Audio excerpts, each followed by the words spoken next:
subscribe. Hello everyone, welcome back to my channel. So कैसे हैं आप सब? I hope you all get well. So दोस्तों, आज की इस वीडियो में मैं आपका जो बी ऑनर्स इंग्लिश का कंपल्सरी सब्जेक्ट है 14 to 17 सेंचुरी पोइट्री, उसकी यूनिट 2 एक्सप्लेन करने वाली हूँ। यूनिट 2 का जो जॉन डन की जो हमारी पोएम है द कैनोनाइजेशन, ये पढ़ने वाले हैं आज हम। तो मैं आपको बहुत ही ईजी वे में पूरी पोएम समझाने वाली हूँ, ध्यान से सुनना। एंड वीडियो को स्टार्ट करने से पहले मैं कहना चाहती हूँ, अगर आपने मेरे चैनल को अभी तक सब्सक्राइब नहीं किया है या आप मेरे चैनल पर नए हैं तो प्लीज़ पहले चैनल को सब्सक्राइब कर लें, ताकि ऐसी हेल्पफुल वीडियोस आपको टाइम से मिलती रहें। सो नाउ स्टार्ट करते हैं हम अपनी पोएम को, द कैनोनाइजेशन। तो हमारी ये जो पोएम है द कैनोनाइजेशन, ये जॉन डन ने लिखी है, ठीक है। और हमारे ये जो जॉन डन है ये एक मेटाफिजिकल पोएट है। सो बेसिकली अगर मैं इस टाइटल की बात करूँ कैनोनाइजेशन की, तो कैनोनाइजेशन का मतलब वो होता है कि चर्च के अंदर जब किसी डेड पर्सन को संत की उपाधि दी जाती है, मतलब उसे संत बनाया जाता है, ठीक है, उसकी डेथ के बाद, ठीक है। सो स्टार्ट करते हैं हम द कैनोनाइजेशन को। सो इसके अंदर जो पोएट हैं वो कह रहे हैं, फॉर गॉड से hold your tongue and let me love, मतलब कि भगवान के लिए चुप हो जाओ और मुझे प्यार करने दो, ठीक है। और चाइल्ड माई प्लासी और माई गॉड माई 5 ग्रे हेयर्स और रुइन फॉर्चून फ्लोर, ये कह रहे हैं कि या फिर मेरे जो मतलब शरीर के लड़खड़ाहटपन है और जो मेरे घुटनों में दर्द है और जो मेरे सफ़ेद बाल हैं, और या फिर मेरे जो खराब भाग्य है उसका मजाक उड़ा लो तुम, ठीक है। या फिर तुम एक काम करो, अगर तुमसे ये भी नहीं हो रहा है तो तुम वेल्थ कमा लो, या फिर अपनी जो माइंड है उसको आर्ट से इम्प्रूव कर लो, या फिर कोई ऐसा कोर्स कर लो जो मतलब कि तुम्हें मतलब आगे बढ़ा सके, मतलब तुम्हें पैसा कमाने में हेल्प कर सके, तुम्हारे फ्यूचर बन सके, ठीक है। या फिर तुमसे ये भी नहीं हो रहा है तो ऑब्जर्व करो his honour and his grace, मतलब जो रॉयल लोग हैं, मतलब जिनके पास पैसा है उन लोग को ऑब्जर्व करो। और द किंग रियल और his stamped face contemplate what you will approve so you will let me love, मतलब कि पोएट कह रहे हैं कि चाहे तुम मतलब खुद को किंग मान लो, जो मतलब स्टैम्प फेस होते हैं उनकी तरह अपने आप को किंग मान लो, कंटम्पलेट कर लो, कंटम्पलेट मतलब कि इमेजिन कर लो, ठीक है, कि तुम किंग हो। या फिर मतलब तुम्हें जो करना है वो करो, व्हाट यू विल अप्रूव, ठीक है। So you will let me love, मतलब कि बस तुम मुझे अकेला छोड़ दो ताकि मैं प्यार कर सकूँ, ठीक है, मुझे लव करने दो, ठीक है, तुम्हें जो करना है वो करो, ये करना चाहते हैं इसके अंदर। आगे बोलते हैं, alas alas you injured by my love, what merchant ships have sighed drowned, मतलब कि इसके अंदर वो कह रहे हैं कि किसको मतलब मेरी प्यार करने से किसको हर्ट हो रहा है, किसको तकलीफ़ हो रही है। क्या मेरे प्यार करने से जो मर्चेंट्स की जो शिप है वो मतलब डूब रही है, या फिर जो उसे माई tears have overflowed his ground, मतलब कि मेरे जो आंसू हैं उनसे बाढ़ आ रही है, मतलब लोगों के जो घर हैं वो बह रहे हैं। या फिर when did my colds of forwards spring remove, या फिर मैं मतलब मेरा प्यार इतना ठंडा है कि जो स्प्रिंग है मैं उसको रिमूव कर रहा हूँ, मतलब स्प्रिंग जा रही है मेरे प्यार से क्योंकि ठंड आ रही है, ठीक है। ऐसा तो नहीं है, वो कह रहे हैं when did the heat which my veins fill add one more to plug bill, मतलब कि मेरी जो वेंस के अंदर मतलब नसों के अंदर जो गर्मी है वो इतनी तो नहीं है कि जो प्लग में मतलब जो लोग मर रहे हैं उनको मतलब उनकी लिस्ट में और लोग जोड़ रहे हैं मेरी वजह से, ठीक है, मेरी वेंस की हीट की वजह से, ठीक है। सो मतलब बेसिकली वो ये कहना चाह रहे हैं कि तुम लोगों को जो करना है वो करो। और मतलब इसके अंदर कह रहे हैं इस वाले स्टैंजा के अंदर कि मेरे प्यार करने से किसको दिक्कत हो रही है, किसको हर्ट हो रहा है, क्या मेरे प्यार करने से जो मर्चेंट्स हैं उनकी शिप डूब रही है, या फिर मेरे आंसुओं से बाढ़ आ रही है, जो लोग का घर बहा रही हो, या फिर मेरी वजह से स्प्रिंग रिमूव हो रही है, मतलब स्प्रिंग जा रही है, या फिर जो प्लग में जो लोग मर रहे हैं वो लोगों की लिस्ट और ज़्यादा बढ़ रही है, मेरी वजह से क्या हो रहा है, मेरे प्यार करने की वजह से। आगे बोलते हैं, soldiers find swords and lawyer find out still litigious man which will move thought she and I do love, मतलब कि अभी भी जो सोल्जर्स हैं वो जंग लड़ रहे हैं और जो लॉयर्स हैं उनको ऐसे लोग मिल रहे हैं जिनको अपना मतलब केस लड़वाना है, मुकदमा दायर करना है, ठीक है।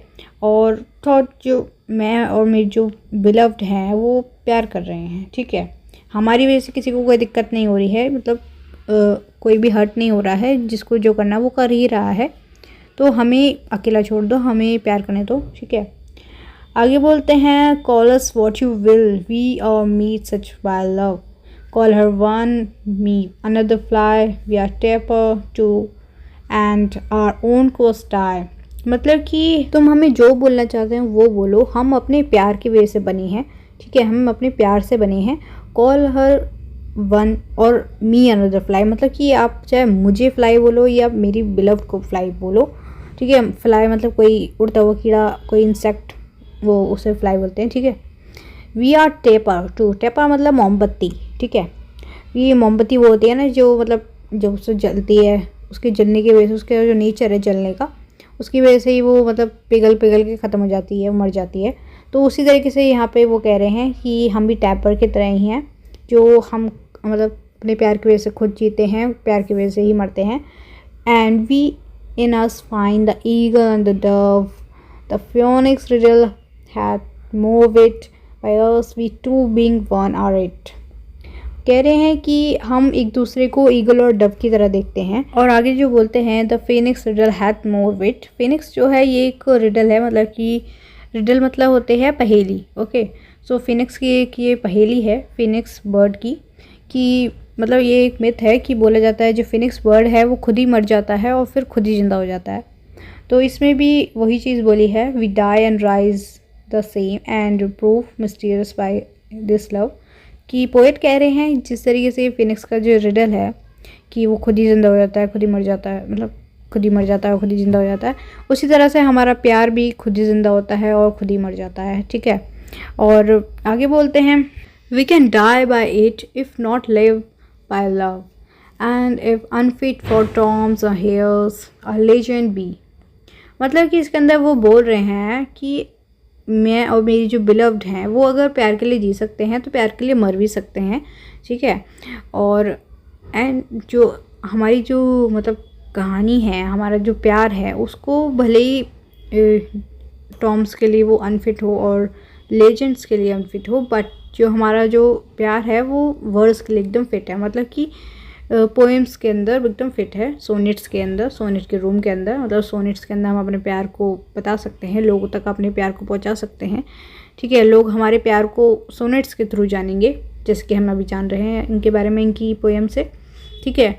कि भले ही हम कहानियों में हमारी लव स्टोरी ना आए, लेकिन जो सोनेट्स है, जो पोएम्स है, उनके अंदर हमारा जो लव है वो उसके अंदर फिट होगा, ठीक है। पोइट्री के अंदर हमारा प्यार फिट होगा।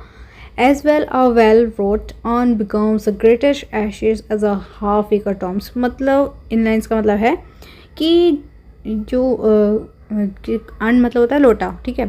जैसे कि किसी की अस्थियाँ होती हैं, मतलब मरने के बाद जो अस्थियाँ मतलब राख जो होती है वो भरी जाती है एक लोटे के अंदर, वो उस उतनी ग्रेट होती है जितनी कि मतलब कि हाफ एकड़ की ज़मीन में किसी की मतलब कब्रें बनी हों, उतनी ही उससे भी ज़्यादा ग्रेट होती है, ठीक है। वैसे ही हमारी जो ये लव है, हमारा जो प्यार है, वो हमारी ये जो हिम्स है, मतलब कि हमारी जो पोइट्री है, पोइट्री के थ्रू हमारा प्यार बहुत ज़्यादा मतलब और ज़्यादा ग्रेट हो जाएगा। जैसे कि ग्रेट एशेज होती हैं, मतलब कि लोटे के अंदर जो अस्थियाँ होती हैं वो ग्रेट होती हैं, ठीक है। वैसे ही जब वो हमारी जो पोइट्री को जब आने वाले जो लोग, मतलब आने वाली जो जनरेशन है वो पढ़ेगी, तब वो हमारी जो प्यार है उसको मतलब कैनोनाइज के लिए मतलब अप्रूव कर देंगे, ठीक है, ठीक है। वो अप्रूव कर देंगे हमारे प्यार को कैनोनाइजेशन के लिए, ठीक है।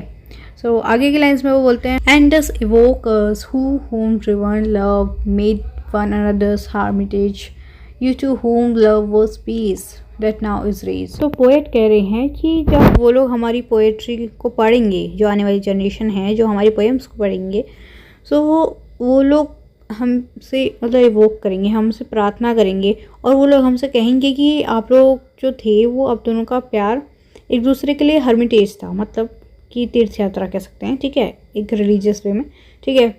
और वो लोग हमसे कहेंगे कि आपका जो प्यार था जब आप जिंदा थे, तो वो तो आपका प्यार मतलब एक शांत प्यार था, मतलब पीस था वो एक, लेकिन अब वो एक गुस्सा बन गया, मतलब एक रेज बन गया है। Who did the whole world soul contract and drove into the glass of your eyes। मतलब कि आपकी आंखें मिरर की तरह है, मतलब कि आपकी आंखों से पूरा वर्ल्ड दिखता है, मतलब कि सब कुछ दिखता है आपकी आंखों से, ठीक है।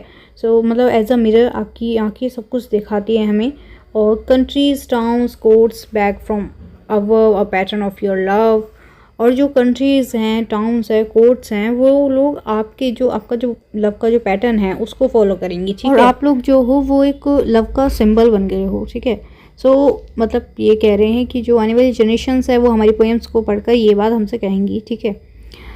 इसी के साथ हमारा ये पोएम तो कंप्लीट होती है। आई होप आपको पूरी पोएम समझ आ गई हो। एंड प्लीज़ वीडियो पसंद आए तो वीडियो को लाइक ज़रूर करें एंड चैनल को सब्सक्राइब करना बिल्कुल मत भूलना। एंड ज़्यादा से ज़्यादा इस वीडियो को अपने दोस्तों तक शेयर करना ताकि उनकी भी हेल्प हो सके। Thank you so much for watching. मिलते हैं नेक्स्ट वीडियो में। Bye bye.